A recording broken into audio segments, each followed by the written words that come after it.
Bismillahirrahmanirrahim. Assalamualaikum warahmatullahi wabarakatuh. Hanya kepada Allah kita bersyukur dan hanya kepada Nabi Muhammadlah kita bersalawat. Baiklah, hari ini hari yang kesekian harinya. Pada hari ini kita tanggal berapa sekarang? tanggal 13. Berarti tinggal 5 hari lagi ya? Nah, kita menerima materi dari Bapak Dr. Iksan M. Hum tentang manajemen koleksi museum. Kepada Bapak dipersilakan. Assalamualaikum warahmatullahi wabarakatuh. Alhamdulillah, hari ini kita lanjut lagi dengan materi tentang hari ini tentang bagaimana manajemen koleksi yang pada pertemuan sebelumnya sudah saya jelaskan bahwa nyawa dari sebuah museum adalah koleksi. Dan kita juga sudah pernah membahas museum dan pendidikan, gitu ya. Memang waktu yang 1 bulan memang terasa sangat singkat untuk mempelajari sebuah museum yang mendalam. Yang paling tidak dalam kurun waktu 1 bulan ini kalian bisa mendapat pengetahuan dasar tentang bagaimana sebuah itu museum bisa hadir di tengah masyarakat, bagaimana pengelolaannya, dan bagaimana eksistensinya ke masa depan. Seperti itu. Jadi banyak hal-hal yang akan bisa kita kembangkan ya, tema-tema dalam kegiatan di museum. Baiklah, karena tinggal beberapa hari waktu kalian ini, saya akan lebih memberikan informasi tentang apa itu koleksi. Selebihnya nanti misalnya kalau setelah lewat dari kegiatan ini, kalau ada di antara kalian yang ingin berdiskusi dengan saya, itu bisa diatur jadwalnya kemudian. Kalau tidak, kalian sudah pernah melakukan pameran, sudah pernah lihat, banyak yang perlu dibenahi dari manajemennya. Oke. Jadi ini ada bagan tentang bagaimana alur dari registrasi atau administrasi koleksi seperti ini. Biasanya kegiatan itu dimulai dengan survei koleksi. Kemungkinan besar di akhir minggu ini atau paling lambat hari Senin, saya dengan tim dari museum akan berangkat ke salah satu kabupaten di Sulawesi Tengah untuk survei koleksi. Setelah sekian lama tertunda, ini sudah akhir tahun. Nah, survei koleksi itu biasanya dilakukan untuk melihat potensi cagar budaya bergerak sesuai undang-undang yang kedepannya kalau sesuai dengan ketentuan yang berlaku dengan syarat-syarat akademis, koleksi itu bisa jadikan koleksi museum, atau kalau daerah tersebut nantinya akan mempunyai sebuah museum, akan mendirikan koleksi-koleksi yang kami survei itu bisa direkomendasikan untuk menjadi koleksi awal dari sebuah museum daerah di kabupaten seperti itu. Jadi seperti ini ya, apa, bagaimana, dan untuk apa ya, seperti itu. Ini bagian umum ya, alurnya. Jadi salah satu bagian yang penting di museum ini adalah registrasi koleksi. Petugasnya disebut register. Apa selama ini yang kalian ketahui tentang register atau registrasi? Itu pekerjaan apa biasanya? Ya, mencatat ya. Misalnya kalau waktu mahasiswa baru, registrasi mahasiswa baru kayak gitu ya. Nah, jadi kalau di museum itu salah satu tugas utama ya, tugas utama ya, registrasi koleksi. Pertama, akses dari registrasi koleksi itu di internal museum itu bisa digunakan data dari registrasi untuk kepentingan pameran ya, kepentingan restorasi dan konservasi. Ini ada dua perbedaan, restorasi dan konservasi. Kalau restorasi itu misalnya kita memperbaiki secara mekanik ya, koleksi yang rusak, Tapi kalau konservasi sudah menggunakan bahan-bahan kimia, baik bahan kimia alami, yang sekarang disebut apa herbal ya, apa semua, maupun bahan kimia pabrikan yang tentu sangat berbahaya. Makanya orang-orang yang bertugas untuk melakukan konservasi disebut konservator, ya, konservator, dan harus melalui pelatihan, ya, pelatihan dan mempunyai sertifikasi. Karena ini berurusan dengan bahan-bahan kimia yang sangat berbahaya. Sudah banyak contoh di dunia ini kecerobohan petugas-petugas konservasi atau konservatornya akhirnya mengakibatkan kecelakaan, bahkan bisa meninggal dunia. Ya, kalau kita hati-hati. Dan memang ada aturan sekarang ini untuk seluruh museum di dunia lebih menggunakan kepada bahan-bahan yang alami untuk konservasinya. Misalnya untuk menghilangkan karat, besi misalnya, ada yang menggunakan nenas, ada juga bisa menggunakan air asam masak itu, ditaruh air, kemudian besi yang berkarat itu direndam di dalam air asam Jawa itu selama beberapa waktu, tergantung dari ketebalan karatnya. Bisa kalian coba. Nah, kalau ada pusaka-pusaka, tapi biasanya hati-hati kalau ada pusaka itu yang mempunyai ragam hias, ya hati-hati, jangan sampai ragam hiasnya pergi semua, itu penting. Ya. Kemudian eksternal itu bisa untuk penelitian maupun kepentingan institusi. Misalnya ada sebuah koleksi yang tidak jelas dari mana berasal, ya, itu bisa dilacak di buku register, ya, buku registrasi yang dari mana asalnya koleksi ini, ya, seperti itu. Misalnya begini, sebelum mekar banggai jadi 3, kan, banggai, bangkit dengan banggai laut, semua kan dihitung hanya banggai kan. Nah, begitu sekarang kita harus melacak kembali sebuah penelitian, kita lihat, oh ternyata dari nama desanya dengan nama kecamatannya, oh ini bukan di Lukin, ini di Banggai Laut gitu. Tapi dulu dihitung hanya satu bangkai saja. Kemudian ya jelas kepentingan registrasi untuk perlindungan, misalnya perlindungan dalam hal ini yang disebut apa sekarang, haki, ya, hak intelektual atau copyright, ya, dan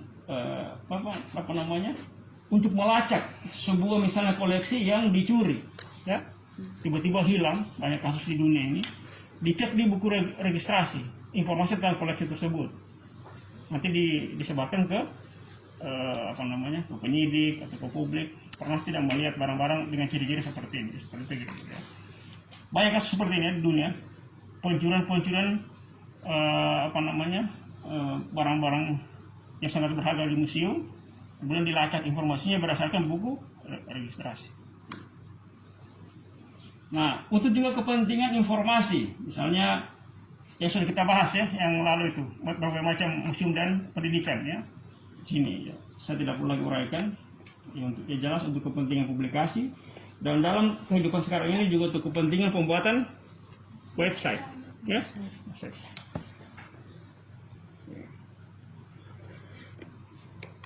Kemudian ini, ya, kita lihat apa semua fungsi-fungsi registrasi. Satu itu penyimpanan informasi dan pengetahuan tentang koleksi. Artinya museum itu tidak semata-mata objek, ya, sebagai tangible dan intangible. Saudara yang paham ini tangible dan intangible? Belum? Kamu harus paham ini. Misalnya Sulawesi Tengah, ini nasinya seperti kira-kira. Sulawesi Tengah terdiri dari berbagai suku bangsa yang mempunyai warisan kebudayaan berupa tangible, intangible. Misalnya suku Kaili yang hidup di Lembah Palu memiliki keanekaragaman budaya yang bersifat tangible dan intangible. Tangible itu yang berupa budaya material. Material, ya, seperti yang kita lihat kemarin, lumpang batu, ya. Ada rumah, ada misalnya situs, ya. Ada struktur cagar budaya, bangunan cagar budaya. Nah, itu yang intangible, misalnya ritual, upacara adat, sistem kepercayaan, tari-tarian, musik, Ya, sudah bisa? Paham? Oke, jadi itu yang sifatnya intangible. Tetapi data intangible itu sangat penting untuk menjelaskan makna dan fungsi dari warisan budaya yang tangible. Ya, misalnya kita menjelaskan situs yang kita survei. Di situ ada temuan tangible kan, lubang batu. Tetapi untuk menjelaskan masa lalu di prasejarah untuk apa penggunaan dari benda-benda itu, kita bisa melalui kajian dari yang sifatnya intangible. Mesti ada tidak orang Peli yang Nuvunja misalnya, seperti itu ya, bicara pertanian yang berhubungan dengan lubang batu di masa lalu, ya, gitu. Jadi itu data tangible, intangible itu tidak bisa dipisahkan. Ya, kemudian juga untuk kepentingan dokumentasi. Selalu dokumentasi ini penting ya. Umur hidup kita itu dokumentasi itu tidak pernah hilang ya. Maka seperti detik ini harus ada dokumentasi. Ya. Oke. Kemudian untuk informasi ya, preservasi itu artinya perlindungan koleksi. Untuk display, ya. Display itu untuk pameran, untuk penyebaran, difusi ini untuk penyebaran ya. Penyebaran informasi dan riset untuk penelitian. Okay. Saya atur bagaimana supaya posisinya benda ini supaya bisa, misalnya kita display kan. Kalau saya taruh tata di sini kelihatan semua dari situ tidak? Tidak. Kalau di sini kelihatan? Kelihatan. Itu sudah kita bicara teori tentang museum display. Oh begitu. Makanya kalian waktu posisi. Waktu saya lihat pameran di mana, waktu di Pantai Barat sana itu. Ya sudah itu saya dulu. Baru pertama turun. Iya. Nah, itu harus dipikirkan, termasuk tinggi badan dari setiap pengunjung. Kita harus pikirkan anak kecil. Iya. Jadi jangan kita pikir orang dewasa, begitu anak kecil SD dia bisa baca label dia apa. Iya betul. Jadi harus dipikirkan itu, karena kita memberikan pengetahuan itu mulai dari anak-anak usia dini. Jadi display itu sangat penting dalam museum karena kita harap informasi itu sampai kepada semua tingkatan umur dari pengunjung. Nah, bahkan di beberapa museum yang lengkap itu dipikirkan untuk orang-orang yang cacat, ya, yang cacat. Diberikan akses untuk kursi roda dalam ruang pameran.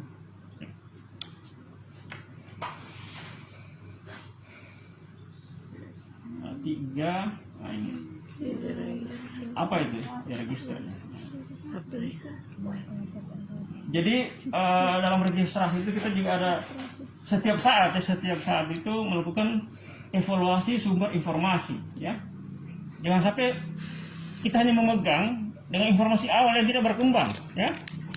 Bisa saja itu kan keliru ya? Bisa saja keliru atau tidak lengkap di awal kita mendapat informasi tentang sebuah koleksi. Kemudian dalam perkembangannya kita mendapat informasi tambahan dari pihak yang pernah mengetahui tentang keberadaan sebuah koleksi. Jadi ini ya, harus selalu evaluasi juga. Kegiatan evaluasi itu bisa membangun komunikasi antar profesi, ya. Misalnya profesional di museum, misalnya seorang peneliti, ilmuwan, dan kurator. Nah sekarang ini semakin ketat peraturan tentang pemberian sertifikasi kurator di museum, ya. Bahkan sebenarnya kurator itu setiap cabang ilmu pengetahuan yang menjadi koleksi di museum itu tersendiri kuratornya. Misalnya kurator seni, arkeologi, sejarah, seperti itu ya, keramik. Di museum-museum yang maju, misalnya Louvre di Paris itu setiap jenis koleksi satu kurator. Bahkan ada salah satu ilmu di dunia tentang Egyptologi, tentang peninggalan Mesir purba, Mesir kuno itu kuratornya khusus tentang Mesir saja. Dia tentang Mesir saja. Yang tidak pernah habis-habis kajiannya ya tentang Mesir. Bahkan sekarang semakin banyak penelitian. Ini salah satu contoh. Nah kita di sini belum seperti itu ya. Di Indonesia banyak masih sistem borongan ya. Sistem memborong ya. Kadang kita disiplin ilmu misalnya sejarah atau arkeologi juga membidangi yang lain, ya. Iya. Semuanya diurus, gitu. Belum ada spesifikasi. Tapi kita harap ke depan itu bisa lebih baik lagi. Gitu. Kemudian bisa juga menjalin komunikasi dengan para pustakawan seperti kalian ya di universitas, sekolah, pamong budaya, oke? Dan ya itu untuk kepentingan pariwisata, oke? Dan ini juga yang paling penting ya, salah satunya inventaris sumber data, ya. Kalau sampai kekacauan ada di registrasi sertifikat bisa diambil bagaimana imbasnya terhadap pameran, terhadap publikasi dan lain-lain seperti itu. Makanya sangat penting Registrasi. ya inventaris sumber data. Ini selalu kita update, ya. Apa namanya dalam undang-undang sekarang itu? Kalau inventaris sumber data, pemutahiran data koleksi atau data kebudayaan secara luas.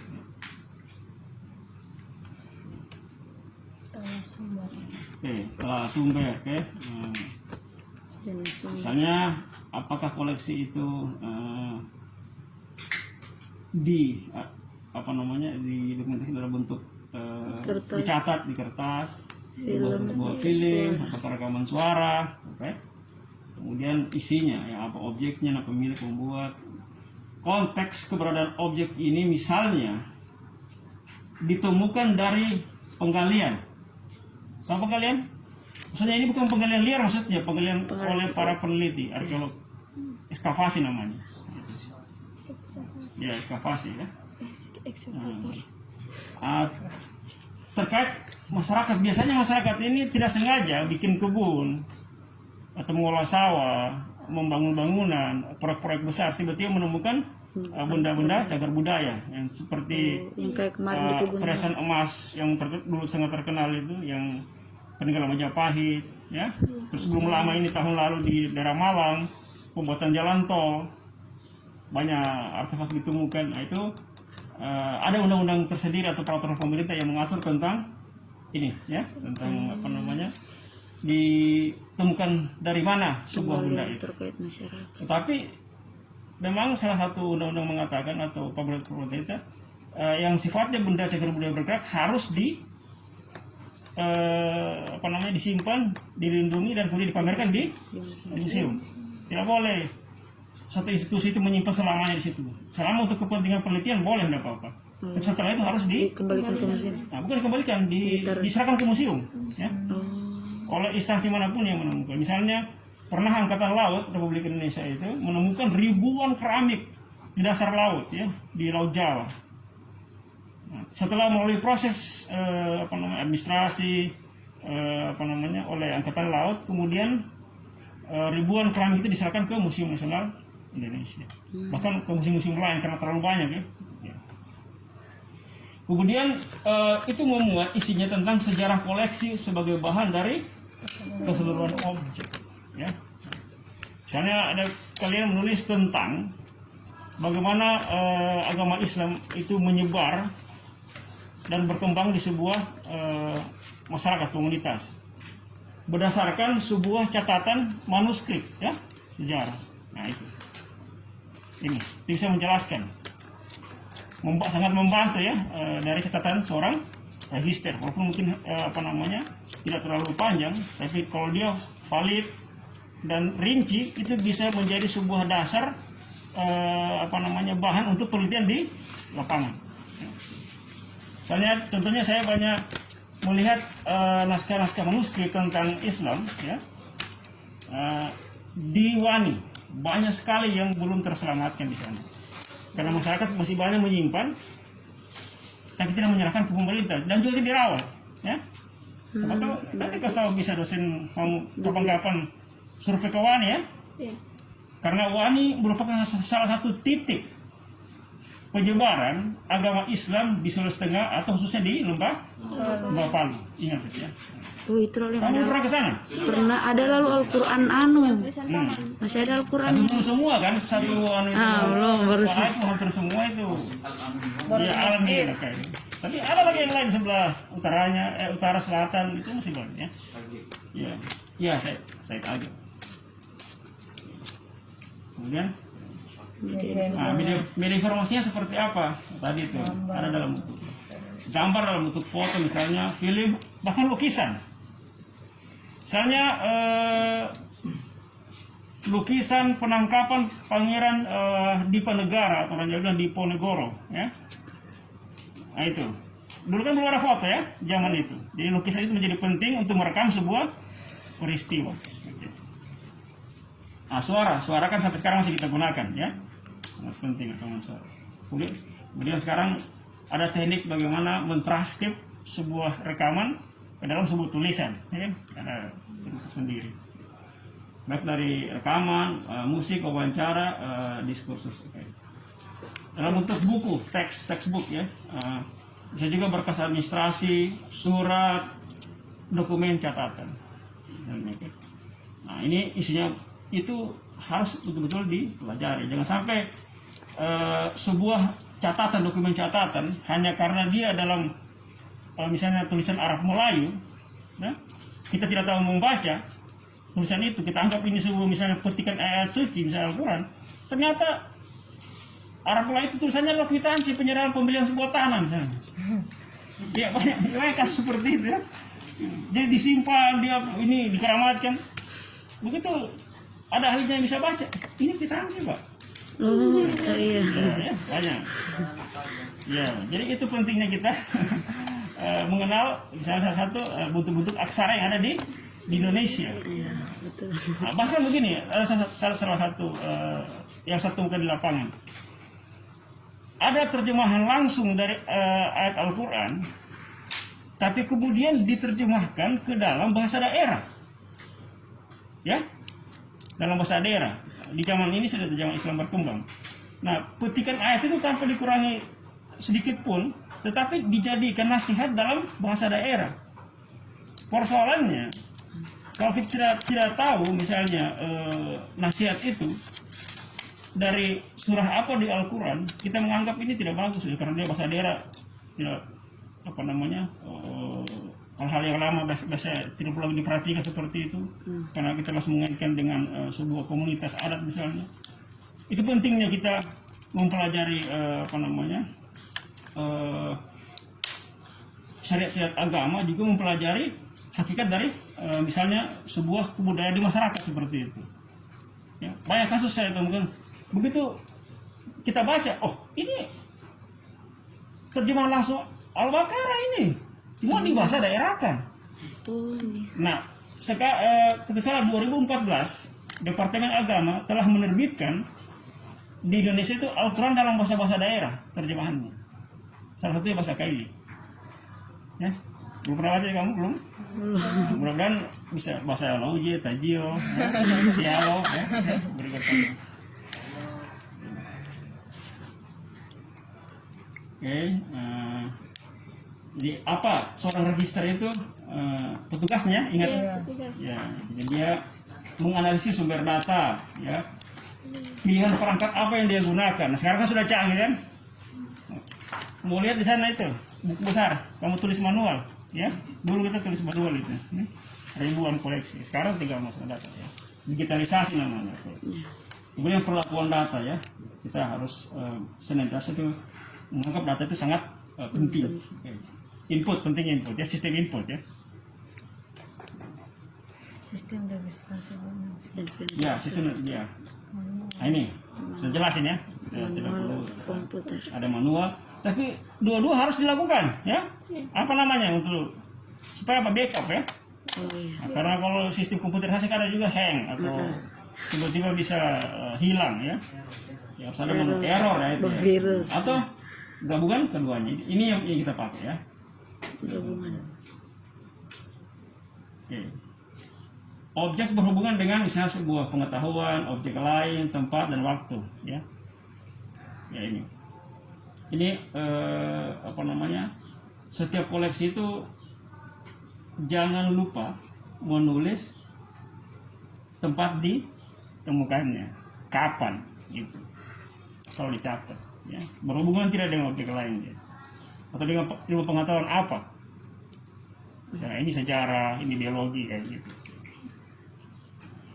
Nah, ini sistem dokumentasi apa? pusat data ya, pusat file, sumber dari file ya, atau bantuan file ya. Pembuatnya, artisnya, manufacturer ya. Lokasi tempat rekaman ya. Objek foto okay. Buku dengan transfer ya. Incoming, outgoing, exhibition file ya. Exhibition itu pameran ya. Jadi dokumennya ya. Nah, ini. Tadi kita bahas masalah bahan. Kemudian isinya identifikasi spesies, material, nama lokal, dan nama ilmiah. Selalu diutamakan nama lokal. Kalau tidak ada nama lokal, kita pakai nama Indonesia aja ya. Kalau tidak ada nama Indonesia, kita pakai nama apa yang berlaku di internasional. Misalnya itu di luar, di Taman sudah disepakati oleh dunia dinamakan Kalamba karena itu berdasarkan nama dari suku Lore ya, Lore itu. Tapi sebelumnya itu banyak digunakan istilah stone fat. Stone fat artinya bejana batu. Jadi banyak ahli dunia itu V artinya tulisannya fat, bacanya fat. Ya, stone batu, stone fat artinya bejana batu. Tapi begitu arkeolog Indonesia mempopulerkan istilah Kalamba dari Lore, sehingga sekarang lebih digunakan Kalamba. Sama likuifaksi karena bahasa Kailinya dari dulu itu disebut Nalodo, makanya para ilmuwan sekarang sudah menggunakan Nalodo ya. Gitu. Ya, kalau itu rumput. Oke, kesejarahannya ya, historikalnya. Arsip, surat bersejarah, catatan lapangan, foto, kontekstual, ya, dia bibliografi. Jadi ini kalau sistem manualnya, dia kita fokus kepada penyimpanan data asli, kemudian gabungan dia kesejarahan isinya.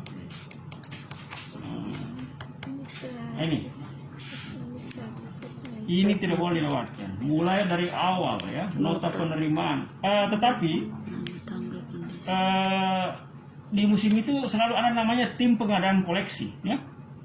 Jadi yang seorang register yang bertugas di registrasi, dia selalu masuk dalam tim pengadaan koleksi. Jadi ada kuratornya di situ, ada ada tim penilai ya, sesuai dengan ilmu pengetahuan latar belakang ilmu pengetahuannya. Gitu. Jangan sampai seorang yang tidak paham tentang misalnya biologi, kita suruh menilai dia koleksi biologi. Nah, itu. Harus sesuai. Lembar kerja akses ya. Ini. Persetujuan pemberian. Karena dari misalnya pemilik secara pribadi maupun komunitas, ini harus kita minta. Karena kalau tidak bisa jadi klaim nanti di masa akan datang ya. Ya, saya sering menghadapi hal seperti ini. Kan tiba-tiba satu masyarakat dia tidak tahu misalnya sudah disahkan ke tiba-tiba dia hanya untuk kepentingan pribadi datang marah-marah di museum. Mana koleksi bisa ini kopi nenek serahkan. Oh, ada juga. Malah sering. Ya, karena mungkin dia sudah jadi pejabat seperti apa, sudah berkuasa, dia pikir dia bisa nah kita semua harus ada aturan. Bahkan pegawai museum itu tidak sembarang masuk ke setiap ruangan ya. Nah, tidak masuk. Tidak boleh. Misalnya saya bertanggung jawab di koleksi, tidak semua pegawai museum bisa langsung masuk ke storage. Kalau yang ruang pameran tidak apa-apa, memang untuk umum. Tapi storage tidak bisa, harus izin khusus. Kalau saya akan membahayakan koleksi, tidak bisa. Atau memang kalaupun koleksi itu bisa dilihat, itu dibawa keluar dari storage, tidak boleh. Betul. Bisa. Kalaupun boleh, misalnya peneliti, ya, tim peneliti misalnya, itu pun sudah harus ada surat-surat izin. tunggu di sini, bisa di perpustakaan atau di mana tempat yang aman yang dirasa. Buat dikasih. Karena itu ya ini menyangkut keselamatan koleksi. Oh gitu. Jadi tidak sembarangan. Ini bukti pembelian ya, persetujuan peminjaman. Ada juga karena koleksi yang dipinjamkan. Oh iya. Misalnya keluarga tertentu misalnya banyak yang memiliki koleksi secara turun-temurun, tapi masih menggunakan koleksi itu untuk kegiatan di masyarakat sosial misalnya. Iya, tapi karena mereka tidak mampu untuk merawatnya, bisa dititip atau dipinjamkan di museum. Atau kadang kita kalau mau pameran, kita bisa pinjam koleksi dari museum lain. Oh bisa. Ya. Ada aturannya ya. Menurut pajak. Ya, ini bagannya kayak seperti ini.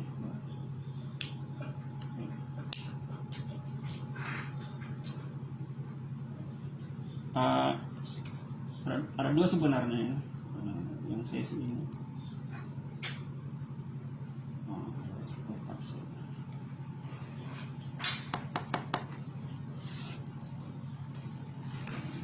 Pengelolaan koleksi. Ini saya percepat saja. Setelah itu kita buka apa namanya.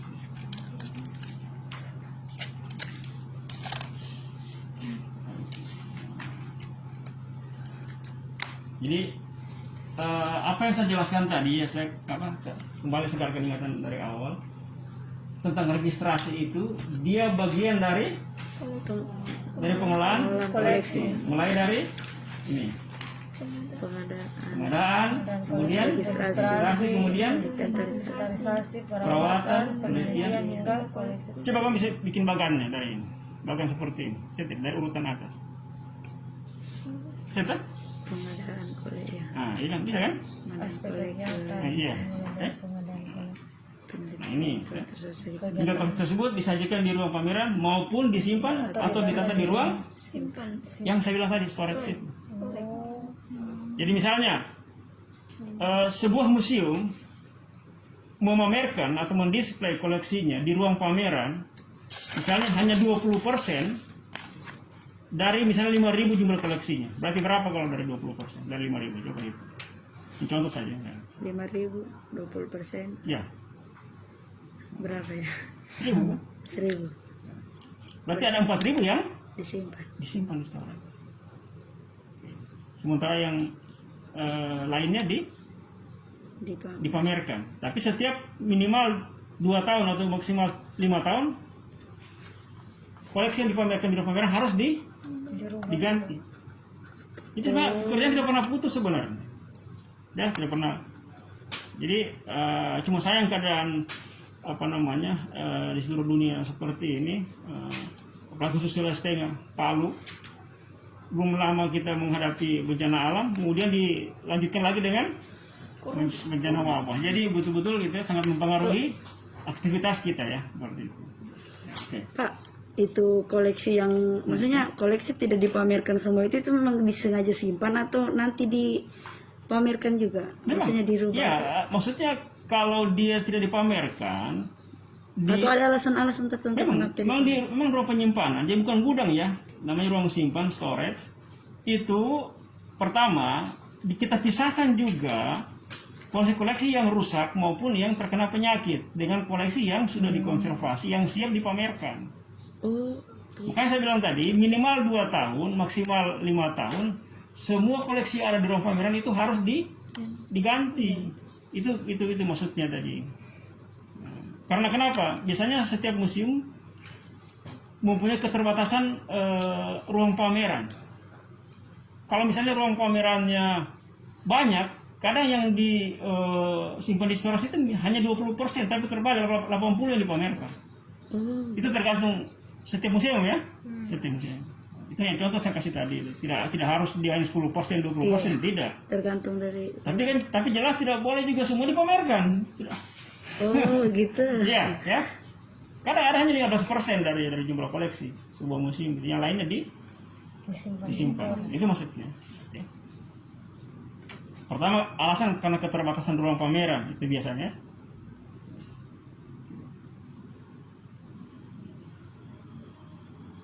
Ya, ini sudah kita bahas ya, koleksi yang tadi. Jadi di museum itu kalau secara ketenagaan pengelola itu dibagi dua yang inti. Tenaga administrasi, misalnya yang mengelola tentang keuangan, kepegawaian, ya, keamanan atau security, itu disebut tenaga administrasi, termasuk kebersihan dan lain-lain, keamanan. Yang misalnya seksi yang saya pimpin atau Ibu Hafsa pimpin itu disebut seksi yang mengurus masalah teknis, pekerjaan teknis, ya sangat teknis. Itu maksudnya. Makanya museum itu disebut UPT, unit pelaksana teknis. Yaitu sangat teknis itu. Keahliannya di situ, ya. Makanya yang petugas atau tenaga teknis itu betul-betul yang sudah melalui semua pelatihan atau dia sarjana yang mempunyai background di bidang ilmu pengetahuan yang berhubungan dengan koleksi, ya. Bisa kalian kalau kapan-kapan selesai kerja di museum bisa yang berhubungan dengan koleksi sejarah Islam misalnya. Oh iya Pak. Ya, oke. Atau mendaftar memang. Angkat tangannya yang mendaftar ya. Ini satu ya. Ya, seperti itu. Hingga jadi pengolahan mulai dari tadi, sirkulasinya tadi ingat ya. Kemudian ini sudah kita pernah bahas ya. Nah, tapi inti sebuah pameran macam yang kamu lakukan itu paling tidak ini 4 ini Penelitian. ya. Pengiriman koleksi ke dalam, Misalnya kalian lalu itu kan hanya menggunakan data yang kamu miliki kan? Iya. Tidak pernah misalnya konfirmasi dengan pihak lain. Punya enggak foto-foto yang seperti yang terkait dengan misalnya tsunami mau Iya. apa? Tidak. Orang bisa dijangka sebenarnya. Oh iya. Itu maksudnya. Kemarin cuma pakai yang ada. Iya, kamu pakai syukurnya kamu sendiri. Sebenarnya kalau pameran tidak seperti itu. Misalnya saya mau pameran tentang arsip sebuah peristiwa sejarah. Nggak, saya menghubungi misalnya segala sumber yang berhubungan dengan itu. Misalnya kantor arsip, perpustakaan daerah, baik kabupaten, provinsi. Mungkin ada perpustakaan swasta atau toko sejarah masih hidup yang simpan filenya. Paling tidak saya bisa pinjam koleksinya asli. Kalau sangat rapuh saya bisa digitalisasi foto saja. Kalau fotokopi kan bisa Fotonya. bersentuhan langsung kan berbahaya. Jadi sekarang kita situ Foto. begitu. Nah, gitu. Di setiap pameran itu kita kadang untuk mengembangkan sebuah informasi kita tidak bekerja sendiri, ya. Iya. Tidak.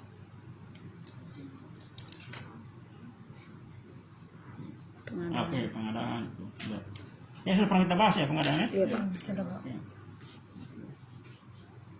Nah ini satu jenis koleksi ya. Unsur alam yang berkaitan dengan adanya pengalaman. Ya. Misalnya ini keran ya. Fosil ikan. Fosil. Ini banyak nih di Pinulatif dianggap Fosil amonit. fosil ikan. Padahal ini bisa menjelaskan tahap dari sejarah pembentukan bumi misalnya. Ya, dia bisa di koleksi biologika dia ya. Fosil ikan. Abiota. Nah, Unsur tanpa adanya pengalaman hidup. jenis batuan, konglomerat, batu kapur, granit, obsidian, oke? Batu pualam ini tentu. Ya. Nah, tapi kalau kita lihat, kita tahu sejarah bumi, kita tahu, oh jenis batu karst, kapur, oh, berarti dari daerah lapisan bumi dia berarti dari daerah sekitar sini. Kalau granit di Tanah. sekitar sini, konglomerat di sekitar sini, obsidian. Nah, obsidian ini salah satu batu yang digunakan oleh manusia prasejarah menjadi peralatan, termasuk menjadi pisau, flex atau blade untuk mengiris daging awalnya, ya, sebelum mereka menggunakan besi. Karena sangat tajam, setajam pokoknya seperti kalau dia tipis itu seperti silet. Ya, kalau dia tebal dia bisa digunakan untuk kapak batu, dan obsidian itu bisa untuk menebang kayu. Kalau yang tipis dia bisa menyembelih hewan ya. Itu banyak digunakan, makanya disebut dalam arkeologi disebut alat-alat obsidian karena berasal dari batu jenis obsidian. Jadi manusia purba itu sudah Granit. melakukan trial and error ya, coba-coba semua jenis batu yang mana Bisa digunakan, dimanfaatkan dalam mencari makanan misalnya begitu, betul. untuk membuat peralatan hidup, membangun rumah. Jenis-jenis batu. Itulah makanya hubungannya sejarah alam dengan sejarah kebudayaan. Jadi di museum itu dua itu yang Iya. yang topik dikembangkan di apa namanya diklasifikasikan dalam 10 jenis koleksi tadi itu ya. Nah, ini transportasi, ini contoh misalnya transportasi laut, nah, perahu. Ini yang nanti pameran tahun ini tetap diadakan, tapi hanya digitalisasi, tidak ada lagi mengundang pengunjung kita. Bulan November kita adakan, tetap kita buat di sini. Iya harus. Nanti kalau memang saya bisa apa namanya kita komunikasi. Iya Pak. Nanti kita menata supaya bisa kamu lihat bagi yang berminat ya. Iya. Karena sudah lewat dari apa namanya program ini ya. Boleh Pak. Ini contoh-contohnya transportasi air, ya, dan transportasi darat. Misalnya. Sepedi. Ya. Itu, Kasih. nah ini juga tuh komunikasi. Ada yang menggunakan kayu pentungan untuk mengumpulkan orang, tanda bahaya, tanda peringatan. Iya. Bisa dipakai. Ada juga yang memakai lonceng dari perunggu misalnya, ya. Jadi misalnya agama-agama tertentu di dunia menggunakan lonceng untuk mengumpulkan jamaahnya ya. Kan banyak kan. Nah ini contoh koleksi yang berhubungan dengan sastra dan bahasa. Sistem perlambang ya. Manusia lisan maupun tertulis untuk berkomunikasi dengan satu yang lainnya contohnya. Ini ada burung, ini gambar burung. Ini simbol ikan. Ini apa ini? Ledak. Keledai. Oke. Ini Lembu. ya sapi jantan ya. Matahari. Ini contoh simbol-simbol. Oh. Ya. Ini yang terpahat di prasasti. Oke? Bisa aku baca aja. Oke. Ini alat pertahanan dan perlindungan diri. Oke. Berarti sistem senjata ya. Iya. Semua. Ya. Lewat. Ekonomi. Yang berhubungan dengan ekonomi, mata uang. Dibolong di tengah. Ya, uang kepeng, ya. Nah, termasuk pemanfaatan uang, tenaga dan waktu yang Benar. ya, jadi bahkan ada uang kertas, uang kain dulu pernah berlaku, uang dari kayu, ada pernah. Jadi kita sejarah moneter di dunia, sejarah alat tukar seperti itu. Ya. Nah, dalam museum disebut numismatik atau mata uang atau lambang-lambang tadi itu, dia seharusnya mempunyai kurator tersendiri ya. Ada ahli tersendiri tentang itu. Nah ini berhubungan dengan Arsitek. sistem rancang bangun rumah, gedung, menara, tower, monumen dan lain-lain seperti itu. Ya. Jadi sejarah arsitektur kan saya tulis tahun ini yang 2020 belum dikasih sama belum. Nanti minta sama petugasnya mana buku yang ditulis Pak Iksan yang judulnya Album Arsitektur Celestine. Yang tahun ini sudah terbit itu. Oh, belum ada. Ya, ada ya. Album arsitektur. Ya, minta dengan Ibu Nur Hayati kalau bisa. Ya. Di mana? Di depan. administrasi Ibu Nur Hayati. Oh, Yang panitia kemarin belajar bersama itu. Dia cuma 1 atau 2 dia bilang Pak Iksan suruh ya. Iya. Oh iya. Apa tadi judulnya, Pak? Album Arsitektur Celestine. Arsitektur Celestine. Yang berhubungan dengan religi. Nah, ini. Saya lihat dulu kamu waktu belajar membaca Al-Quran menunjuk huruf itu pakai apa di kampus? Pala. Kenapa tidak simpan lidinya? Ai. Iya. Mana lidi? Iya betul. Karena generasi berikutnya belum tentu memakai. Lidi. Oh, Bukan iya. lagi di macam ada lagi. Sudah pakai HP sekarang. Iya kan? Ada yang plastik itu juga. Benar. Tapi dulu kan bisa. Nah, kalau saya misalnya begini, kalau hanya saya tanya pertanyaan sederhana, gunanya dari lidi untuk apa semua? Nyapu. Bikin ada piring lidi. Tidak untuk Al-Quran. Tusuk sate. Tapi yang berhubungan dengan religi apa? Pakai manganya. Iya. Ya itulah. Betul. Itulah budaya. Ya itulah budaya. Sampai sekecil-kecilnya kita. Nah, ini yang berhubungan dengan misalnya kepercayaan Hindu dan Buddha ya. Kapak ini ya. Adik kor Kekuatan adik beradik atas perempuan ini tipe kapak. Misalnya kapak upacara candrasa. Misalnya sebuah kapak disimbolkan kapak dewa misalnya. Tapi kapak ini digunakan bukan untuk bekerja sehari-hari tapi alat upacara misalnya. pacar. Nah, ini dengan misalnya berhubungan dengan tarian tadi, tari zapin, gendang, biola yang musik-musik luar Eropa, tarian. Nah, dengan alat pertanian ini alat angkut namanya. Pakai di belakang. Satu bagian dari sistem motornya. Simpan padi. Ini. Tapi alat seperti ini bukan hanya digunakan misalnya di hutan pergi mencari sayur-sayuran atau kayu bakar atau apa. Kadang juga untuk gendong bayi di beberapa kebudayaan dunia iya. Betul. Oh iya, Ya? ada Rasa bayi di belakang.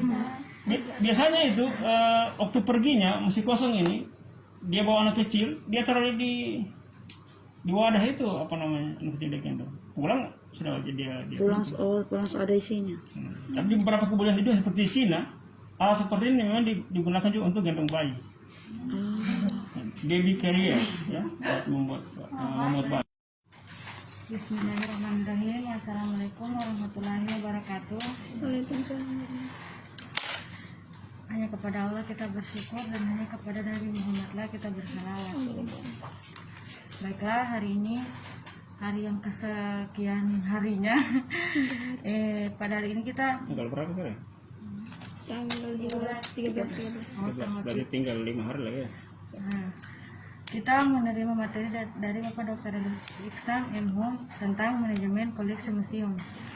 Kepada Bapak dipersilakan. Assalamualaikum warahmatullahi wabarakatuh. Waalaikumsalam.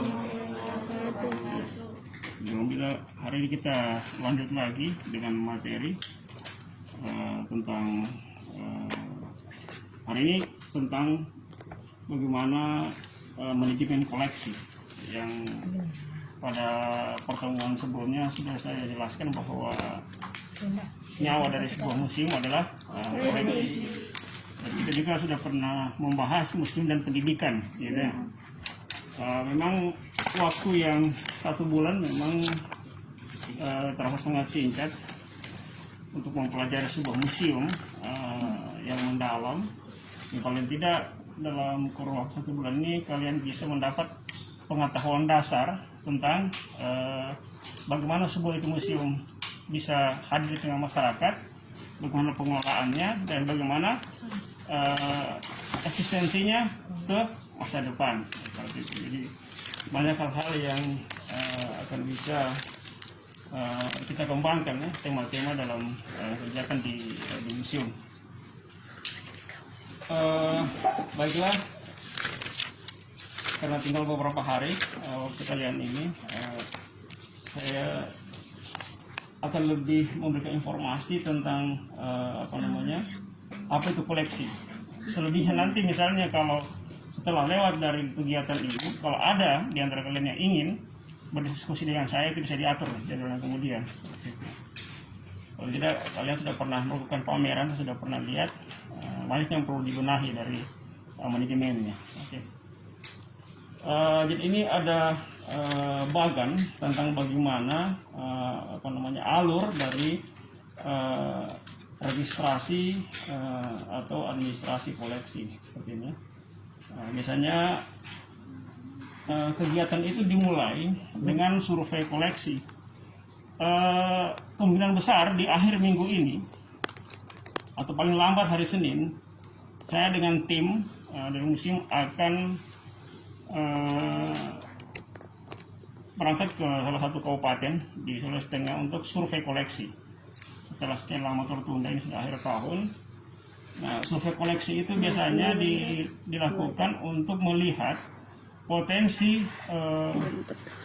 cagar budaya bergerak sesuai undang-undang yang kedepannya kalau sesuai dengan ketentuan yang berlaku dengan syarat-syarat akademis, koleksi itu bisa dijadikan koleksi museum, atau kalau daerah tersebut nantinya akan mempunyai sebuah museum, akan mendirikan koleksi-koleksi yang kami survei itu bisa direkomendasikan untuk menjadi koleksi awal dari sebuah museum daerah di kabupaten seperti itu. Jadi seperti ini ya, apa, bagaimana, dan untuk apa ya, seperti itu. Ini bagian umum ya, alurnya.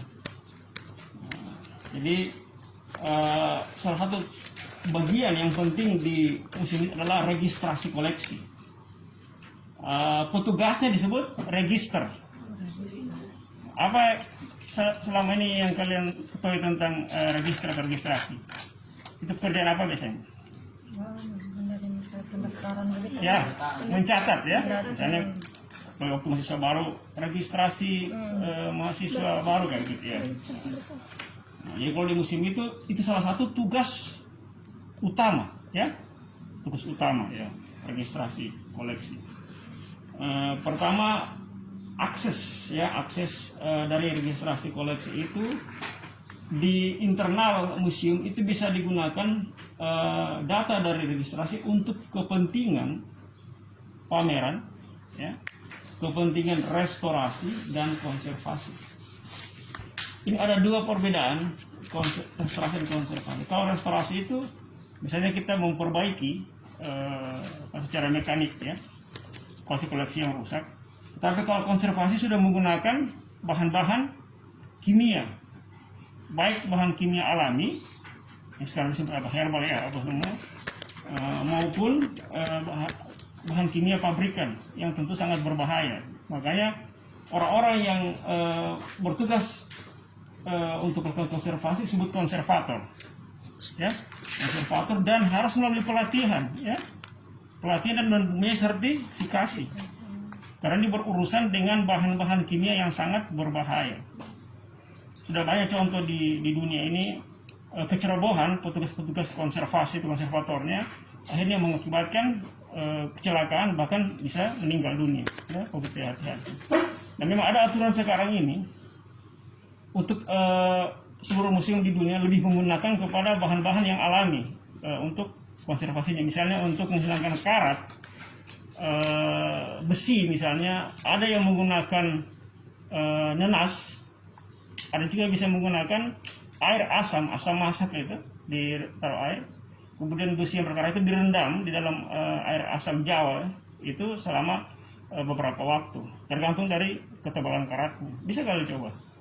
Nah, kalau ada pusaka-pusaka, tapi biasanya hati-hati kalau ada pusaka itu yang mempunyai ragam hias, ya hati-hati, jangan sampai ragam hiasnya pergi semua, itu penting. Ya. Kemudian eksternal itu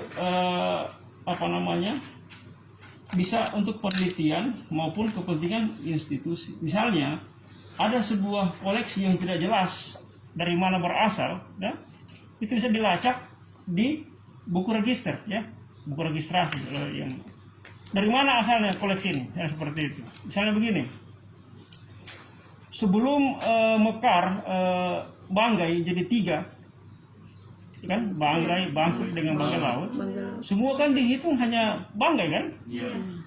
Nah, begitu sekarang kita harus melacak kembali sebuah penelitian, kita lihat, oh ternyata dari nama desanya dengan nama kecamatannya, oh ini bukan di Lukin, ini di Banggai Laut gitu. Tapi dulu dihitung hanya satu bangkai saja. Kemudian ya jelas kepentingan registrasi untuk perlindungan, misalnya perlindungan dalam hal ini yang disebut apa sekarang, haki, ya, hak intelektual atau copyright, ya, dan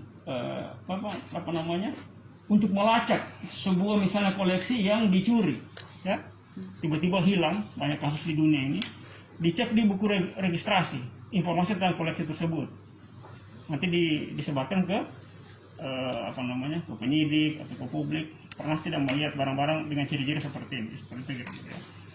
Banyak kasus seperti ini di dunia, pencurian barang-barang yang sangat berharga di museum, kemudian dilacak informasinya berdasarkan buku registrasi. Nah, untuk juga kepentingan informasi, misalnya yang sudah kita bahas, ya, yang lalu itu berbagai macam museum dan pendidikan, ya, sini, ya, saya tidak perlu lagi uraikan, ya, untuk jelas untuk kepentingan publikasi, Dan dalam kehidupan sekarang ini juga untuk kepentingan pembuatan website, ya. Website.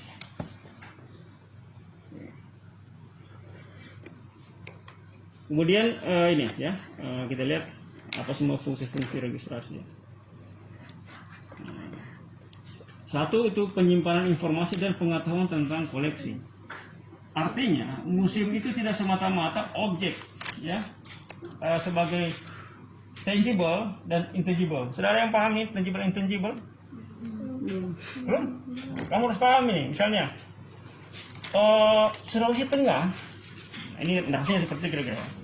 Sulawesi Tengah terdiri dari berbagai suku bangsa yang mempunyai warisan kebudayaan berupa tangible, intangible. Tangible. Misalnya suku Kaili yang hidup di Lembah Palu memiliki keanekaragaman budaya yang bersifat tangible dan intangible. Tangible itu yang berupa budaya material. Budaya. Material ya, seperti yang kita lihat kemarin, Lumpang Batu, ya. Ada rumah, ada misalnya situs, ya. Ada struktur cagar budaya, bangunan cagar budaya. Itu yang tangible. Yang intangible, misalnya ritual, upacara adat, sistem kepercayaan, tari-tarian, musik, ya. Sudah bisa? Paham? Oke. Jadi itu yang sifatnya intangible. Tetapi data intangible itu sangat penting untuk menjelaskan makna dan fungsi dari warisan budaya yang tangible. Ya. Misalnya kita menjelaskan situs yang kita survei. Di situ ada temuan tangible kan, Lumpang Batu. Tetapi untuk menjelaskan masa lalu di prasejarah untuk apa penggunaan dari benda-benda itu, kita bisa melalui kajian dari yang sifatnya intangible. Mesti ada tidak orang Kaili yang Novunja misalnya, seperti itu ya, bicara pertanian yang berhubungan dengan Lumpang Batu di masa lalu, ya, gitu. Jadi itu data tangible, intangible itu tidak bisa dipisahkan. Ya, kemudian juga untuk kepentingan dokumentasi. Selalu dokumentasi ini penting ya. Umur hidup kita itu dokumentasi itu tidak pernah hilang ya. Maka seperti detik ini harus ada dokumentasi. Iya. Oke. Kemudian untuk informasi ya, preservasi itu artinya perlindungan koleksi. Untuk display, ya.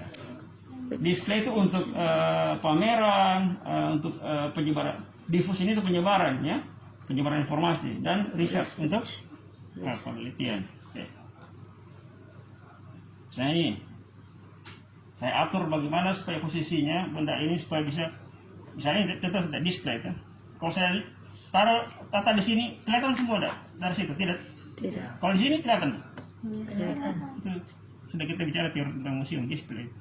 Oh begitu. Makanya kalian waktu Posisi. waktu saya lihat pameran di mana waktu di Pantai Barat sana itu, Paga. ya sudah itu saya lihat saya dulu. Baru pertama turun. Iya. Nah, itu harus dipikirkan, termasuk tinggi badan dari setiap pengunjung. Kita harus pikirkan anak kecil. Iya. Jadi jangan kita pikir orang dewasa, begitu anak kecil SD dia tidak bisa baca label dia. Iya betul. Jadi harus dipikirkan itu, karena kita memberikan pengetahuan itu mulai dari anak-anak usia dini.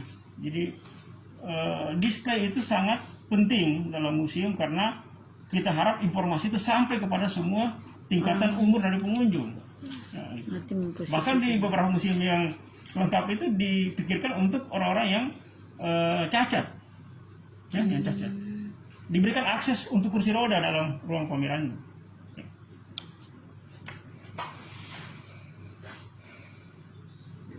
Nah, 3, nah ini. Apa itu? Ya, register. Jadi dalam registrasi itu kita juga ada setiap saat itu melakukan evaluasi sumber informasi, ya. Jangan sampai kita hanya memegang dengan informasi awal yang tidak berkembang, ya. Bisa saja itu kan keliru, kan? Bisa saja keliru atau tidak lengkap. Di awal kita mendapat informasi tentang sebuah koleksi. Kemudian dalam perkembangannya kita mendapat informasi tambahan. dari pihak-pihak yang pernah mengetahui tentang keberadaan sebuah koleksi. Jadi ini ya, harus selalu evaluasi juga. Kegiatan evaluasi itu bisa membangun komunikasi antar profesi, ya. Misalnya profesional di museum, misalnya seorang peneliti, ilmuwan, dan kurator. Nah sekarang ini semakin ketat peraturan tentang pemberian sertifikasi kurator di museum, ya. Bahkan sebenarnya kurator itu setiap cabang ilmu pengetahuan yang menjadi koleksi di museum itu tersendiri kuratornya. Misalnya kurator seni, arkeologi, sejarah, seperti itu ya, keramik. Nah, di museum-museum yang maju, misalnya Louvre di Paris itu setiap jenis koleksi satu kurator. Bahkan ada salah satu ilmu di dunia tentang Egyptologi, tentang peninggalan Mesir purba, Mesir kuno itu kuratornya khusus tentang Mesir saja. Dia tentang Mesir saja. Yang tidak pernah habis-habis kajiannya ya tentang Mesir. Bahkan sekarang semakin banyak penelitian. Ini salah satu contoh. Nah kita di sini belum seperti itu ya. Di Indonesia banyak masih sistem borongan ya. Sistem memborong ya. Kadang kita disiplin ilmu misalnya sejarah atau arkeologi juga membidangi yang lain ya. Itu banyak diurus gitu. Belum ada spesifikasi. Tapi kita harap ke depan itu bisa lebih baik lagi. Kemudian bisa juga menjalin komunikasi dengan para pustakawan seperti kalian ya di universitas, sekolah, pamong budaya, oke? Dan ya untuk kepentingan pariwisata, oke? Dan ini juga yang paling penting ya, salah satunya inventaris sumber data ya.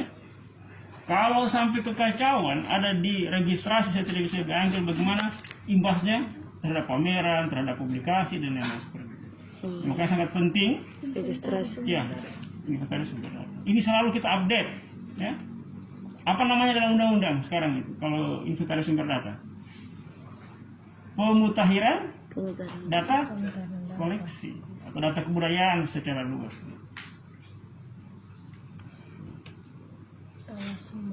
Oke, telah sumber, oke. Misalnya, apakah koleksi itu didokumentasi dalam bentuk dicatat di kertas, sebuah film, atau rekaman suara, oke. Kemudian isinya, ya, apa objeknya, apa pemilik membuat, konteks keberadaan objek ini misalnya ditemukan dari penggalian. Apa penggalian? Maksudnya ini bukan penggalian liar, maksudnya penggalian oleh para peneliti, arkeolog, ekskavasi namanya. Ya, ekskavasi ya. Terkait masyarakat, biasanya masyarakat ini tidak sengaja bikin kebun atau mengolah sawah, membangun bangunan, proyek-proyek besar, tiba-tiba menemukan benda-benda cagar budaya yang seperti yang kayak kemarin di kebun perhiasan emas yang dulu sangat terkenal itu, yang peninggalan Majapahit ya. Terus belum lama ini tahun lalu di daerah Malang pembuatan jalan tol, banyak artefak ditemukan. Nah, itu ada undang-undang tersendiri atau peraturan pemerintah yang mengatur tentang ini ya, tentang ditemukan dari mana sebuah benda itu. terkait masyarakat. Tetapi memang salah satu undang-undang mengatakan atau pemerintah yang sifatnya benda cagar budaya bergerak harus disimpan, dilindungi dan kemudian dipamerkan di museum. Tidak boleh satu institusi itu menyimpan selamanya di situ. Selama untuk kepentingan penelitian boleh, tidak apa-apa. Tapi setelah itu harus dikembalikan ke museum. Nah, bukan dikembalikan, diserahkan ke museum, ya. Oleh instansi manapun yang menemukan. Misalnya pernah Angkatan Laut Republik Indonesia itu menemukan ribuan keramik di dasar laut, ya, di Laut Jawa. Nah, setelah melalui proses administrasi oleh Angkatan Laut, kemudian ribuan keramik itu diserahkan ke Museum Nasional Indonesia, bahkan ke museum-museum lain karena terlalu banyak ya. Kemudian itu memuat isinya tentang sejarah koleksi sebagai bahan dari keseluruhan objek. Ya. Misalnya ada kalian menulis tentang bagaimana agama Islam itu menyebar dan berkembang di sebuah masyarakat komunitas berdasarkan sebuah catatan manuskrip ya sejarah. Nah ini bisa menjelaskan, sangat membantu ya dari catatan seorang register, walaupun mungkin tidak terlalu panjang, tapi kalau dia valid dan rinci itu bisa menjadi sebuah dasar bahan untuk penelitian di lapangan. Soalnya tentunya saya banyak melihat naskah-naskah manuskrip tentang Islam ya, di Wani banyak sekali yang belum terselamatkan di sana karena masyarakat masih banyak menyimpan tapi tidak menyerahkan ke pemerintah dan juga tidak dirawat ya. Nanti kalau bisa dosen mau kapan-kapan survei ke Wani ya, karena Wani merupakan salah satu titik penyebaran agama Islam di Sulawesi Tengah atau khususnya di Lembah Palu. Ingat itu ya. Oh itu lalu Kamu pernah ke sana? pernah ada lalu Al-Quran masih ada Al-Quran. Tapi belum semua kan satu itu. Belum baru Wah, itu hampir semua itu. Ya alam dia kayak gitu. Tapi ada lagi yang lain sebelah utara selatan itu masih banyak. Ya saya tahu. Kemudian media informasinya seperti apa tadi itu ada dalam bentuk gambar, dalam bentuk foto misalnya, film, bahkan lukisan. Misalnya lukisan penangkapan Pangeran Diponegoro atau Raja Diponegoro ya. Nah itu dulu kan belum ada foto ya zaman itu, jadi lukisan itu menjadi penting untuk merekam sebuah peristiwa. Nah suara kan sampai sekarang masih kita gunakan ya, sangat penting rekaman suara. Kemudian sekarang ada teknik bagaimana mentranskrip sebuah rekaman ke dalam sebuah tulisan, ya kan? Ada teknik sendiri. Baik dari rekaman, musik, wawancara, diskursus. Dalam bentuk buku, textbook ya. Bisa juga berkas administrasi, surat, dokumen, catatan. Nah ini isinya itu harus betul-betul dipelajari. Jangan sampai sebuah catatan, dokumen catatan hanya karena dia dalam misalnya tulisan Arab Melayu, nah, kita tidak tahu membaca tulisan itu, kita anggap ini sebuah misalnya petikan ayat suci misalnya Al-Quran, ternyata Arab Melayu itu tulisannya adalah kwitansi penyerahan pembelian sebuah tanah misalnya. Ya banyak kasus seperti itu ya. Jadi disimpan, dia ini dikeramatkan. Begitu ada ahlinya yang bisa baca, ini kwitansi Pak. Iya. Ya, banyak. Ya, jadi itu pentingnya kita mengenal misalnya salah satu bentuk-bentuk aksara yang ada di Indonesia. Iya, betul. Nah, bahkan begini, ada salah satu yang saya temukan di lapangan. Ada terjemahan langsung dari ayat Al-Quran, tapi kemudian diterjemahkan ke dalam bahasa daerah. Ya, dalam bahasa daerah. Di zaman ini sudah terjemahan Islam berkembang. Nah, petikan ayat itu tanpa dikurangi sedikit pun, tetapi dijadikan nasihat dalam bahasa daerah. Persoalannya, kalau kita tidak tahu misalnya nasihat itu dari surah apa di Al-Quran, kita menganggap ini tidak bagus karena dia bahasa daerah, tidak hal-hal yang lama biasa tidak perlu lagi diperhatikan seperti itu, karena kita langsung mengaitkan dengan sebuah komunitas adat misalnya. Itu pentingnya kita mempelajari syariat-syariat agama, juga mempelajari hakikat dari misalnya sebuah kebudayaan di masyarakat seperti itu. Ya, banyak kasus saya temukan begitu kita baca, oh ini terjemahan langsung Al-Baqarah ini, cuma di bahasa daerah kan. Nah, setelah 2014 Departemen Agama telah menerbitkan di Indonesia itu Al-Quran dalam bahasa-bahasa daerah terjemahannya. Salah satunya bahasa Kaili. Ya, belum pernah baca kamu belum? Nah, mudah-mudahan bisa bahasa Lauje, Tajio, Yalo, ya, berikutnya.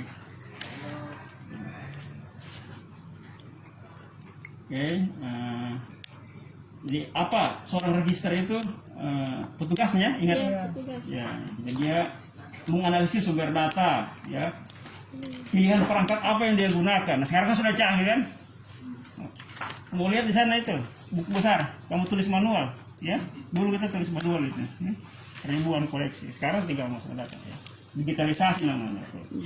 Kemudian perlakuan data, ya. Kita harus senantiasa itu menganggap data itu sangat penting. Input penting input, ya, sistem input, ya. Sistem registrasi. Ya, sistem, ya. Nah, ini sudah jelasin ya. Tidak perlu komputer. ada manual. Tapi dua-dua harus dilakukan, ya. Apa namanya untuk supaya apa backup ya?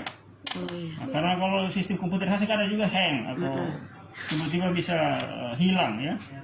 Ya harus ada error ya itu. Ya. Bervirus. Atau gabungan keduanya. Ini yang kita pakai ya. Gabungan. Oke. Objek berhubungan dengan misalnya sebuah pengetahuan, objek lain, tempat dan waktu, ya. Ya ini. Ini apa namanya? Setiap koleksi itu jangan lupa menulis tempat ditemukannya, kapan gitu. Kalau dicatat, ya. Berhubungan tidak dengan objek lain, ya. Atau dengan ilmu pengetahuan apa? Misalnya ini sejarah, ini biologi kayak gitu. Nah, ini sistem dokumentasi umumnya apa? Pusat data ya, pusat file, sumber dari apa namanya file ya, atau bantuan file, ya. Pembuatnya, artisnya, ini manufacturer, ya. Lokasi tempat rekaman, ya. Objek foto, okay. Buku dengan current file, ya. Incoming, outgoing, exhibition file, ya. Exhibition itu pameran ya. Jadi dokumennya ya. Nah, ini. Tadi kita bahas masalah bahan. Kemudian isinya identifikasi spesies, material, nama lokal dan nama ilmiah. Selalu diutamakan nama lokal. Kalau tidak ada nama lokal, kita pakai nama bahasa Indonesianya ya. Kalau tidak ada nama Indonesianya, kita pakai nama apa yang berlaku di internasional.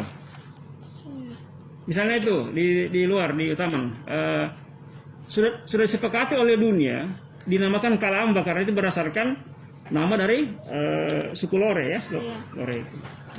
Tapi sebelumnya itu banyak digunakan istilah Stonefat. Stonefat arti bejana batu. Jadi banyak ahli dunia itu V arti tulisannya fat, bacanya fat. Ya, stone batu, stone fat artinya bejana batu. Nah, tapi begitu arkeolog Indonesia mempopulerkan istilah Kalamba dari Lore, sehingga sekarang lebih digunakan Kalamba. Sama likuifaksi karena bahasa Kailinya dari dulu itu disebut Nalodo, makanya para ilmuwan sekarang sudah menggunakan Nalodo ya. Gitu. Nalure. Ya, kalau itu lumpur. Oke, kesejarahannya ya, historikalnya. Arsip, surat bersejarah, catatan lapangan, foto, kontekstual, ya, dia biografi. Jadi ini kalau sistem manualnya, dia kita fokus kepada penyimpanan data asli, kemudian gabungan dia sejarah isinya.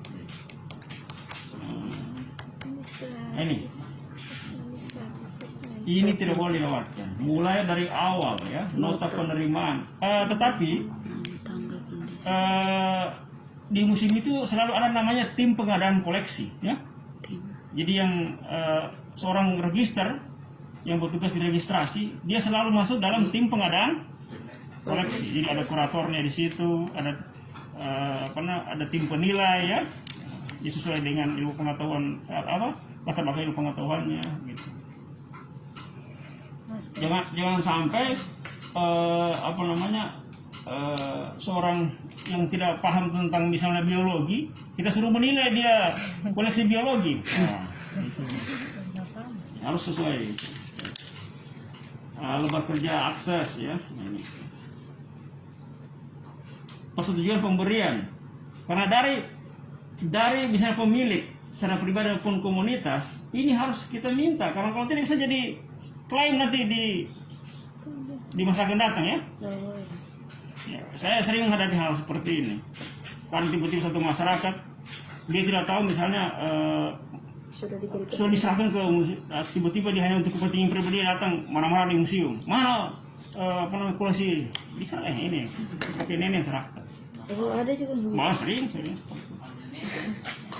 Ya, karena mungkin dia sudah jadi pejabat seperti apa, sudah berkuasa, dia pikir dia bisa nah, kita semua harus ada aturan. Bahkan pegawai museum itu tidak sembarang masuk ke setiap ruangan ya. Nah, tidak masuk. Nggak boleh. Misalnya saya bertanggung jawab di koleksi. Tidak semua pegawai museum bisa langsung masuk ke storage. Kalau yang ruang pameran tidak apa-apa, itu memang untuk umum. Tapi storage tidak bisa, harus izin khusus. Kalau saya akan membahayakan koleksi, tidak bisa.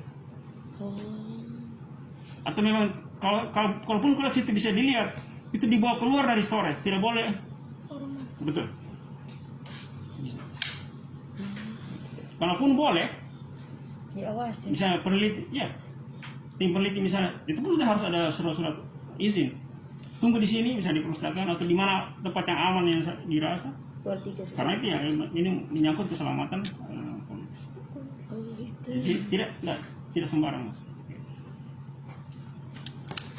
Ini bukti pembelian, ya, persetujuan peminjaman. Ada juga karena koleksi yang dipinjamkan. Oke. Misalnya keluarga tertentu, misalnya banyak yang memiliki koleksi secara turun-temurun, tapi masih menggunakan koleksi itu untuk kegiatan di masyarakat sosial misalnya. Iya, tapi karena mereka tidak mampu untuk merawatnya, bisa dititip atau dipinjamkan. Atau kadang kita kalau mau pameran, kita bisa pinjam koleksi dari museum lain. Ya. Ada aturannya, oke. Ya, ini bagannya, ya, seperti ini.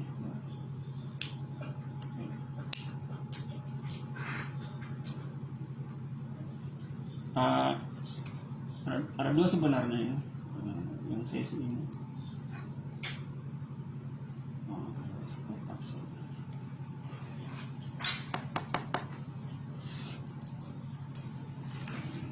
Pengelolaan koleksi. Ini saya percepat saja. Setelah itu kita buka apa namanya.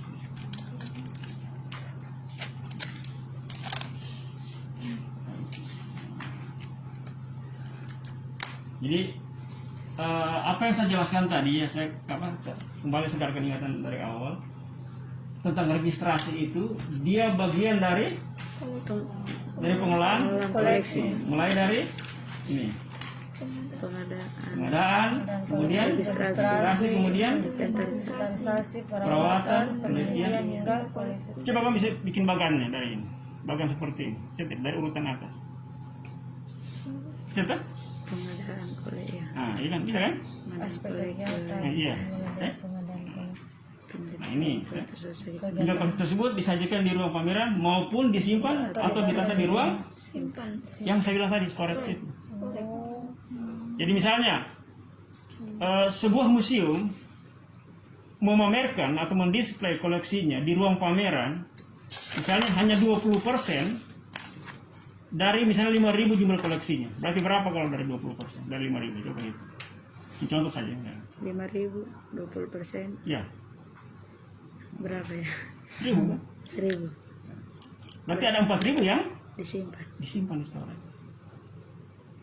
Sementara yang lainnya dipamerkan. Tapi setiap minimal 2 tahun atau maksimal 5 tahun, koleksi yang dipamerkan di pameran harus diganti. Jadi pekerjaan tidak pernah putus sebenarnya. Ya, tidak pernah. Jadi cuma sayang keadaan di seluruh dunia seperti ini, apalagi khusus Sulawesi Tengah, Palu, belum lama kita menghadapi bencana alam, kemudian dilanjutkan lagi dengan bencana wabah. Jadi betul-betul itu sangat mempengaruhi aktivitas kita ya, seperti itu. Ya, okay. Pak, itu koleksi yang maksudnya koleksi tidak dipamerkan semua itu memang disengaja simpan atau nanti pamerkan juga. Maksudnya dirubah. Ya, maksudnya kalau dia tidak dipamerkan, Atau ada alasan-alasan tertentu memang kenapa? memang ruang penyimpanan, dia bukan gudang ya, namanya ruang simpan storage. Itu pertama kita pisahkan juga koleksi-koleksi yang rusak maupun yang terkena penyakit dengan koleksi yang sudah dikonservasi yang siap dipamerkan. Oh, Makanya saya bilang tadi minimal 2 tahun, maksimal 5 tahun, semua koleksi yang ada di ruang pameran itu harus diganti. Itu maksudnya tadi. Karena kenapa? Biasanya setiap museum mempunyai keterbatasan ruang pameran. Kalau misalnya ruang pamerannya banyak, kadang yang disimpan di storage itu hanya 20%, tapi terbalik 80% yang dipamerkan. Itu tergantung setiap museum ya, setiap museum. Itu yang contoh saya kasih tadi, tidak harus dia hanya 10%, 20%, tidak. tergantung dari. Tapi jelas tidak boleh juga semua dipamerkan. Tidak. Oh, gitu. Ya. Karena ada hanya 15% dari jumlah koleksi sebuah museum, yang lainnya disimpan. Itu maksudnya. Oke. Pertama, alasan karena keterbatasan ruang pameran itu biasanya.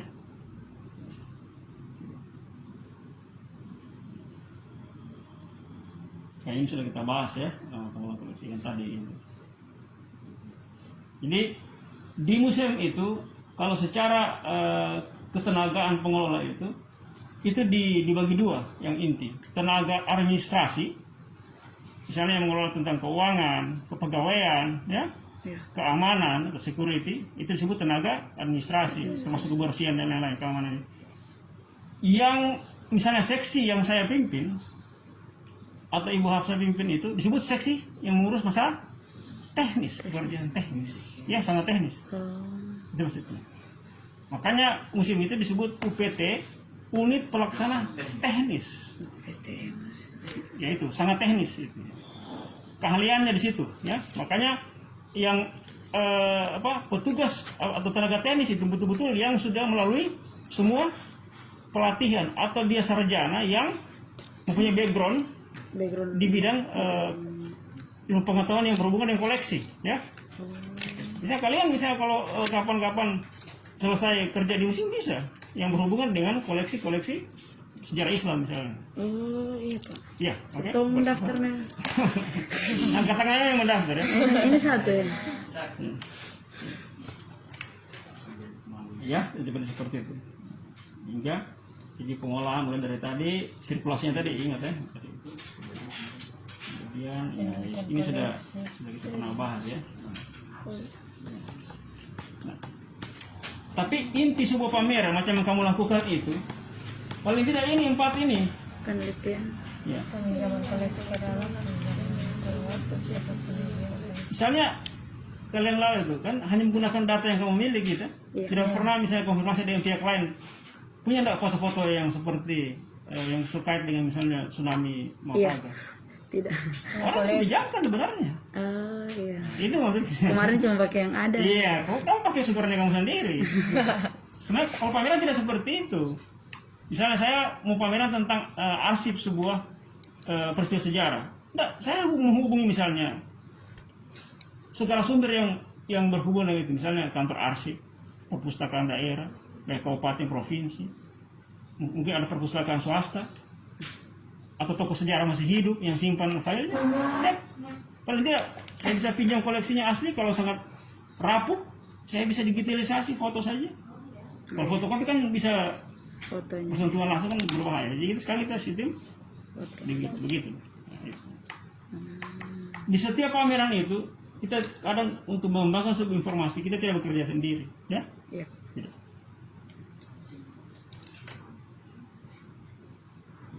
Oke, pengadaan. Ya sudah pernah kita bahas ya pengadaannya. Iya Pak.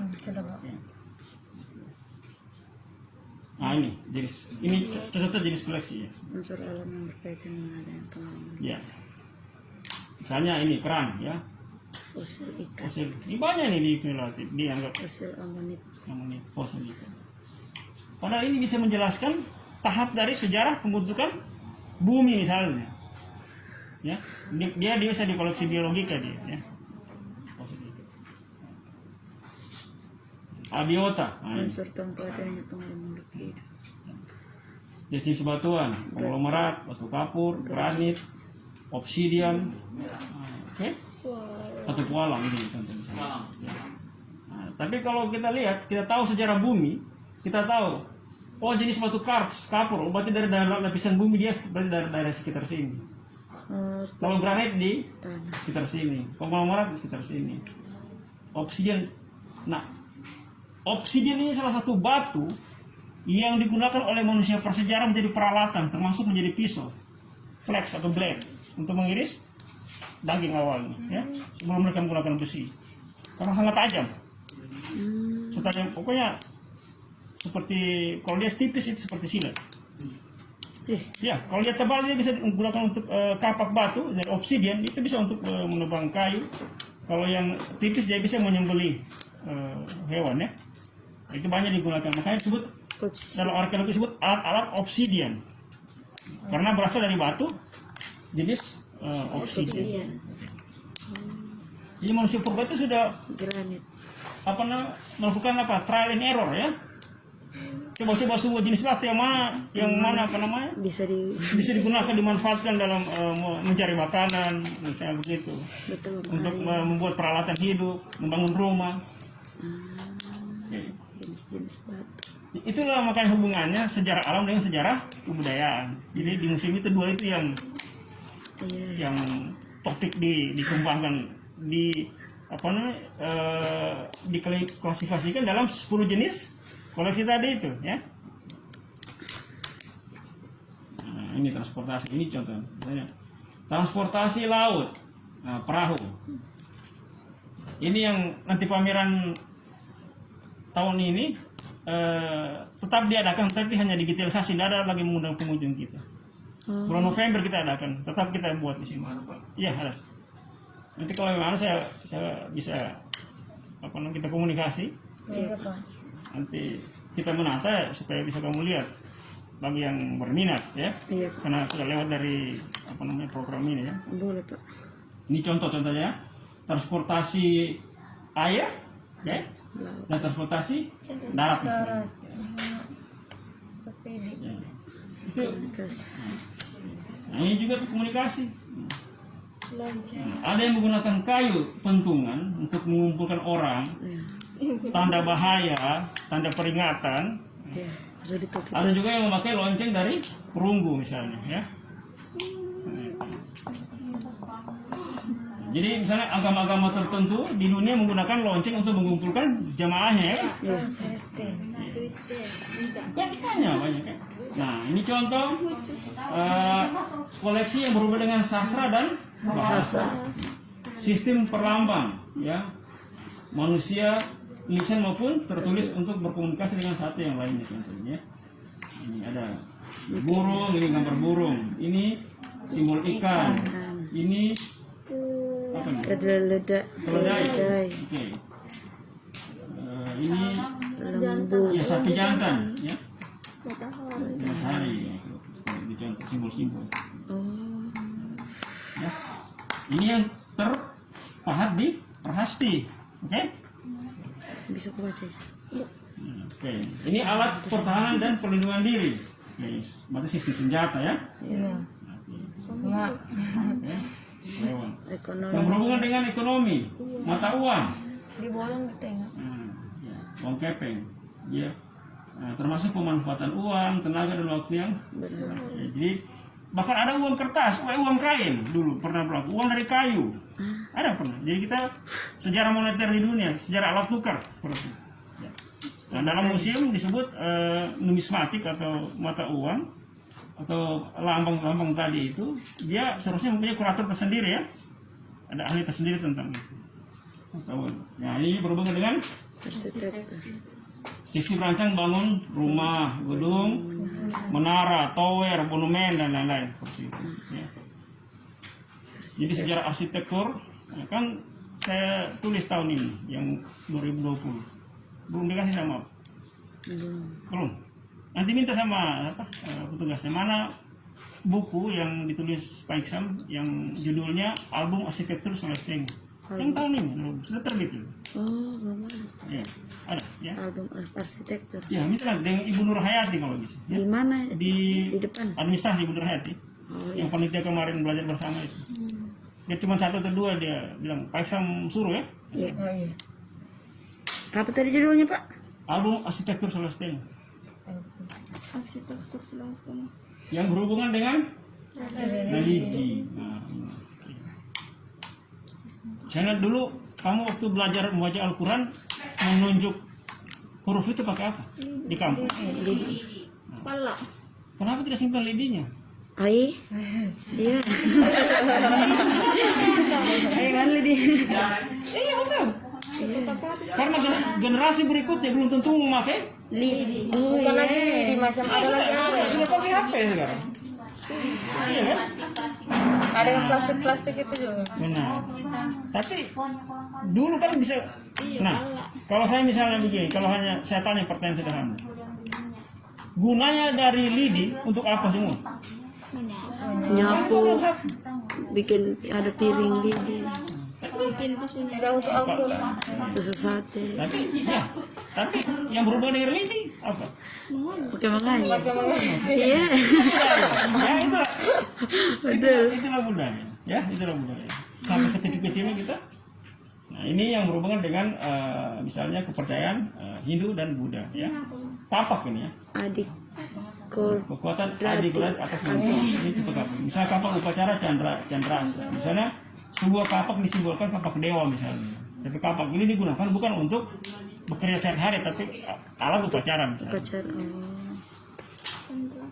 Nah, ini dengan misalnya berhubungan dengan tarian tadi, tari zapin, gendang, biola yang musik-musik luar Eropa, tarian. Kayak gitu. Ya, dengan alat pertanian ini alat angkut namanya. Pakai di belakang. Ya, satu bagian dari sistem materialnya. Simpan padi. Ini. Tapi alat seperti ini bukan hanya digunakan misalnya di hutan pergi mencari sayur-sayuran atau kayu bakar atau apa. Kadang juga untuk gendong bayi di beberapa kebudayaan dunia iya. Betul. Oh iya Ya? ada. Sandal sama di belakang. Biasanya itu waktu perginya masih kosong ini dia bawa anak kecil dia taruh di wadah itu apa namanya anak kecil dia gendong. Pulang sudah dia Pulang ada isinya. Tapi di beberapa kebudayaan itu seperti Cina alat seperti ini memang digunakan juga untuk gendong bayi. Baby carrier ya buat membuat bayi.